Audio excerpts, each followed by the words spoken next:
देखो, अखिलेश यादव जी जब यहाँ पर मुख्यमंत्री रहे हैं तो मुख्यमंत्री रहते हुए उन्होंने जो थोड़े बहुत काम किए हैं तो कोई एहसान कन्नौज के ऊपर नहीं किया है, क्योंकि कन्नौज ने भी उनको 30 साल से भी ज़्यादा यहाँ के ऊपर सांसद बनाया है। वो सांसद बने, उनकी पत्नी सांसद बनी, उनके पिता सांसद बने, उससे पहले भी समाजवादी पार्टी के कई सांसद यहाँ के ऊपर रहे हैं। तो कन्नौज के ऊपर कोई एहसान नहीं किया।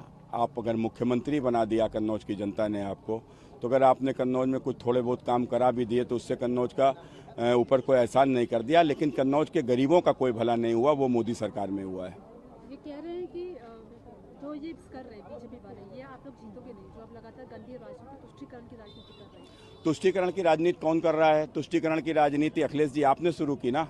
आप मुख्तार अंसारी के घर जाओगे लेकिन हमारे पूज्य बाबू कल्याण सिंह जी के घर नहीं जाओगे, तो ये राजनीति क्या है? ये तुष्टि माने एक माफिया के घर जा सकते हो, लेकिन एक वह व्यक्ति जो इस देश के हिंदुओं का सिरमौर है, जिसने इस देश में राम मंदिर का निर्माण कराया, जिसके कारण से आप उसके घर नहीं जाओगे, आप क्या मैसेज दोगे? तुष्टीकरण आप कर रहे हो कि हम लोग कर रहे हैं? कैसे समझाएं इन चीजों को? देखो, कोई गड़बड़ नहीं है किसी का।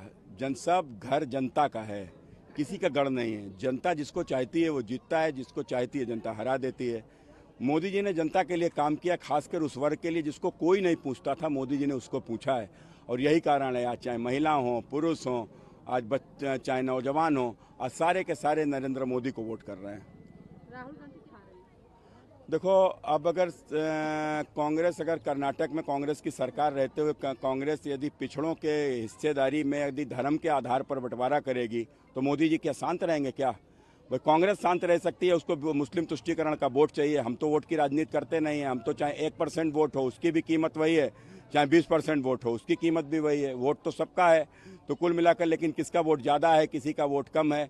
और यदि आप 20% की राजनीति करोगे तो हम 80% को छोड़ देंगे क्या? हटाना ही कैसे भी। देखो, भारत से ही पाकिस्तान को संजीवनी मिलती थी। भारत के नोट छापकर पाकिस्तान में लोग जाते थे और भारत के पैसे से भारत में ही आतंकवाद फैलाया जाता था। मोदी जी ने नोटबंदी करने के बाद पाकिस्तान की कमर तोड़ दी और आज यही स्थिति है कि आतंकवाद के खिलाफ जो मोदी जी ने कठोर निर्णय लिए हैं और पाकिस्तान के आतंकवादी हमले का जवाब पाकिस्तान में घुसकर जो मोदी जी ने दिया है, उस कारण से पाकिस्तान आज तबाही की कगार पर पहुंच गया है। वहां के ऊपर लोगों को रोटी के भी लाले पड़े हुए हैं और यही कारण है कि आज वो नहीं चाहते कि मोदी जी फिर से प्रधानमंत्री बने।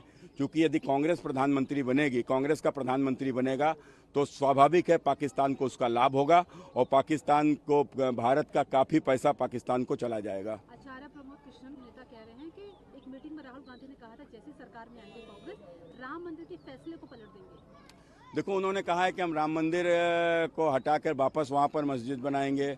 उन्होंने कहा है धारा 370 हम लागू कर देंगे और साथ ही साथ उन्होंने कहा है कि दलितों पिछड़ों को मिलने वाले आरक्षण में भी हम जो है जो मुसलमानों को भागीदारी देंगे।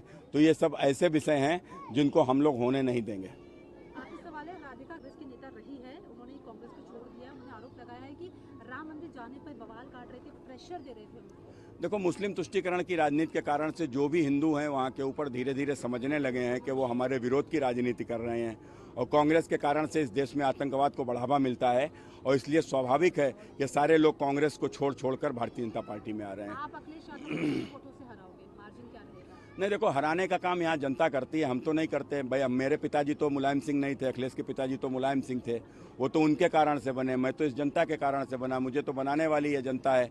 या जनता जितने चाहेगी उसको जिताएगी, जिसको चाहेगी उसको हराएगी। यूपी में कितने पार? यूपी में 80 की 80 सीटें भाजपा जीत रही है।